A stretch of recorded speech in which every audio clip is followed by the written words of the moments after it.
ACS साहब आप बिहार के शिक्षा विभाग को पटरी पर लाने की पूरी कोशिश कर रहे हैं। आप कोई कसर छोड़ नहीं रहे हैं, चाहे वो शिक्षकों को स्कूल समय पर पहुंचाने की बात हो या फिर स्कूल में कुव्यवस्था को चेक करने की बात हो। आपने हर हथकंडा अपना लिया, लेकिन शिक्षकों का जो दर्द है एसीएस साहब, वो कब सुनेंगे आप, उसको कब देखेंगे आप। शिक्षकों के कई ऐसे मुद्दे हैं जिस मुद्दे को अभी तक आपने छूने की कोशिश नहीं की, और सबसे बड़ा जो मुद्दा है वो है ट्रांसफ़र पोस्टिंग। 35 शिक्षकों का आपने ट्रांसफ़र तो कर दिया, लेकिन 1,90,000 शिक्षकों का ट्रांसफ़र कब होगा। हेडमास्टर की पोस्टिंग कब होगी। महीनों पहले उनका रिजल्ट आ चुका है, वो आस में हैं कि हमारा पोस्टिंग होगा, लेकिन कब होगा, इसके टाइमलाइन कब तय होंगे और कौन तय करेगा। आप तो हर एक चीज़ को ठीक करते हैं, इसमें पेच कहाँ है। और अंदर खाने से तो बात ये आ रही है एसीएस साहब कि अब ये ट्रांसफ़र पोस्टिंग के मुद्दे पर सरकार में ही गहमा गहमी है, और आपके खिलाफ ही सरकार के नेता हूँ, मंत्री हूँ, अब सरकार के सामने चिल्लम चिल्ली कर रहे हैं। तो ये आप इसको देखिए और जो शिक्षकों का दर्द है उसको सुनिए। ट्रांसफ़र पोस्टिंग जल्द से जल्द कीजिए, वरना बहुत सारे शिक्षक बीमार हो रहे हैं, मानसिक यातना से गुजर रहे हैं। इनका दर्द आप सुनिए। जी नमस्कार, मैं हूं विपुल कुमार और आप देख रहे हैं सूर्य बिहार डिजिटल न्यूज़। अब हम बिहार के तमाम शिक्षक साथियों से ये अपील करना चाहते हैं, ये चैनल आपका है, इस चैनल पर सबसे बड़ा हक आपका है। आपने शून्य से लेकर 90,400 लोगों का परिवार आपने बना दिया इस चैनल को, और इसमें सबसे बड़ा सहयोग आपका है।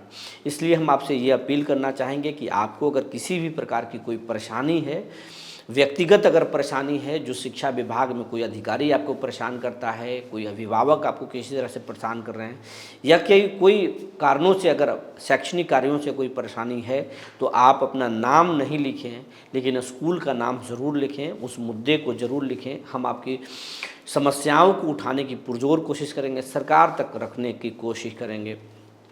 दूसरी बात, अगर आपके पास कोई सुझाव हो, जिस सुझाव को हम बताएं, आप बताएं और उसको हम मुद्दे के तौर पर उठाएं और सरकार उस पर संज्ञान लेकर सुधार की कोशिश करे, ये भी आपसे अपील कर रहे हैं। इसके साथ साथ हम ये अपील आपसे कर रहे हैं कि आपकी संख्या लाखों में है, 6 लाख से ज़्यादा आपकी संख्या है, लेकिन ये चैनल अभी तक 1 लाख का आंकड़ा भी पार नहीं किया है। तो इसलिए आप इस चैनल को, आप तमाम शिक्षकगण से मेरा विनम्र आग्रह है, अपील है कि इस चैनल को जल्द से जल्द आप लाख का आंकड़ा पार कराएं। अब आपको खबर हम विस्तार से बताने जा रहे हैं। शिक्षकों का ट्रांसफ़र पोस्टिंग का मुद्दा जो है, एक तरह से शिक्षा विभाग की एसीएस ने मजाक बनाकर रख दिया है। ये मजाक हम इसलिए बोल रहे हैं क्योंकि मजाक से कम नहीं है। कभी कहा गया कि दिसंबर महीने के लास्ट तक हम ट्रांसफ़र कर देंगे, नए साल में शिक्षक नए स्कूल में होंगे। ये बात दिसंबर में नहीं, ये बातें नवंबर में ही कही जा रही थी, अक्टूबर से ही। अक्टूबर में कहा गया, नवंबर में फिर बातें कही गई, दिसंबर एकदम लास्ट डेडलाइन बताया गया कि दिसंबर में हम कर देंगे, जनवरी में नए साल में लोग नए स्कूल में होंगे।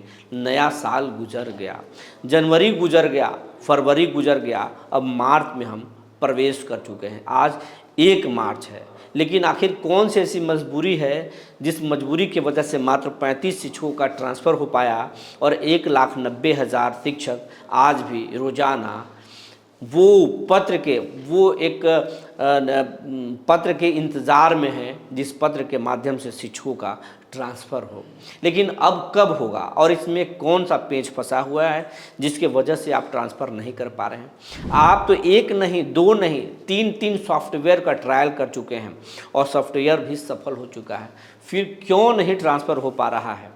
आप भ्रष्टाचार की बातें हुई कि जिला से अगर ट्रांसफ़र होगा तो शिक्षकों का आर्थिक शोषण हो सकता है, और डीपीओ इसमें शिक्षकों से आर्थिक शोषण करके उनका ट्रांसफ़र सही तरीके से नहीं कर सकते हैं।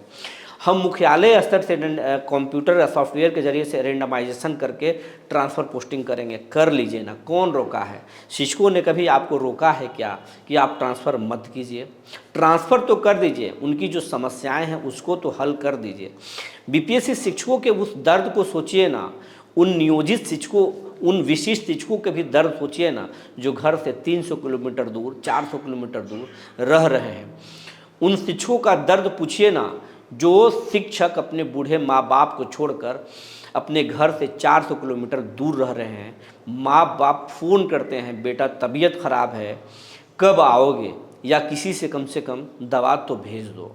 ये जब उनके बेटे सुनते हैं कि माँ बाप की तबीयत खराब है, बचपन में कौन से अरमान लेकर बेटा को पढ़ा लिखा कर शिक्षक बनाया, और वो शिक्षक बेटा अपने बाप की बुढ़ारी का सहारा नहीं बन पा रहा है, वो बुढ़ापे का सहारा नहीं बन पा रहा, अपने बाप और माँ को एक दवा भी नहीं भेज पा रहा है, ना ही उनके लिए एक गिलास पानी लेकर उनके बिस्तर के सामने खड़ा हो पा रहा है।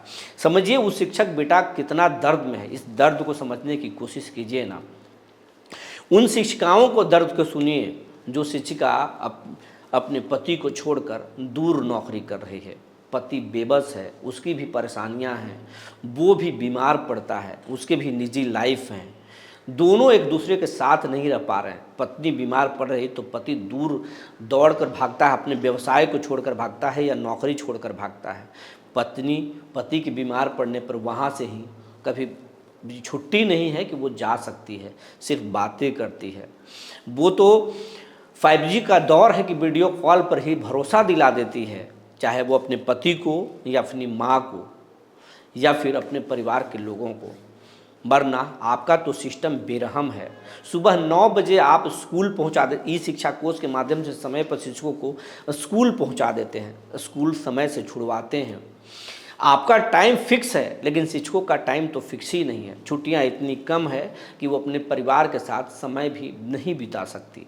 वो लंबी छुट्टी जब तक उनको ना मिले तब तक घर भी नहीं आ सकते। इन शिक्षकों का दर्द सुनिए ना।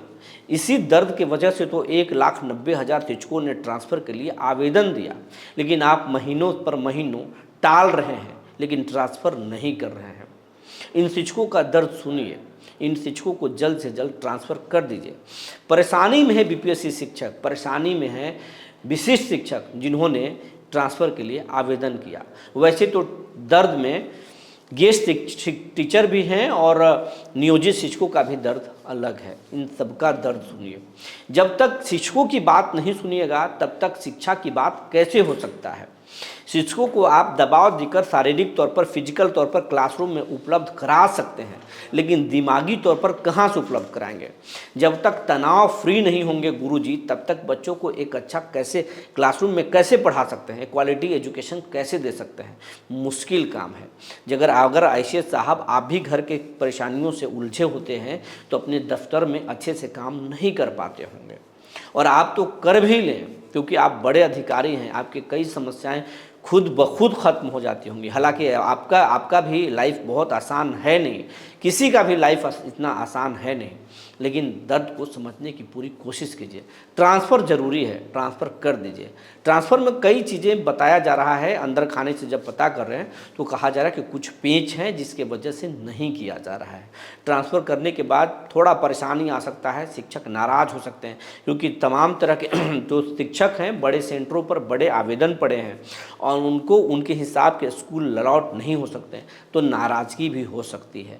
ये एक अलग पेच है, ये पेज भी सुधर जाएगा। कोशिश तो कीजिए ना, कोशिश कीजिए। उसके लिए फिर एक नए विंडो खोलेंगे आप, उसके बाद में उन शिक्षकों को भी सेटल करेंगे, लेकिन करने की ज़रूरत है। कोशिश तो कीजिए, पहल तो कीजिए। जो भी है 1,90,000 शिक्षकों के ट्रांसफ़र आपने सोच समझ कर ही तो आवेदन लिया होगा, उसको फिर कीजिए। हालांकि ये ट्रांसफ़र पोस्टिंग जो ACS साहब आप नहीं कर रहे हैं या विभाग नहीं कर रहा है, उससे शिक्षकों में आक्रोश है और ये आक्रोश जल्द ही सड़क पर उतर सकता है। कई शिक्षक नेताओं से मेरी बात हो चुकी है। हमने शिक्षकों को भड़काने के लिए नहीं कहा है कि हम शिक्षकों को भड़काने, आंदोलन कहीं से सही नहीं है और ना ही जो है वो स्कूल में शैक्षणिक कार्य को बाधित करना उचित है। सरकार के पास अपनी बात को रखना चाहिए शिक्षकों को, और सरकार को भी कोशिश करना चाहिए कि समस्याओं को जल्द से जल्द हल करें।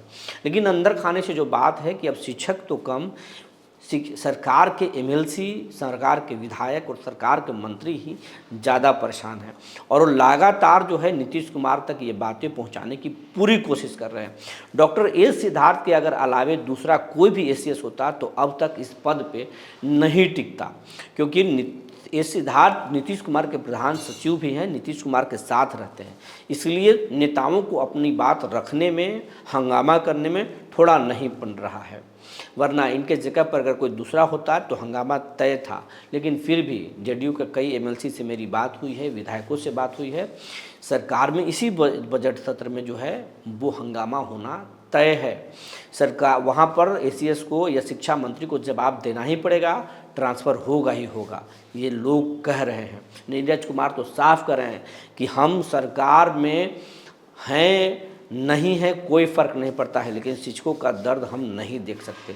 जो जेन्युइन मांग है उसको तो करना ही पड़ेगा, अगर नहीं करेंगे तो हम करा कर रहेंगे। तो वो साफ साफ बागी तेवर में बोल रहे हैं। अशोक चौधरी भी शिक्षकों के ट्रांसफ़र पोस्टिंग के पक्ष में है, हित में है।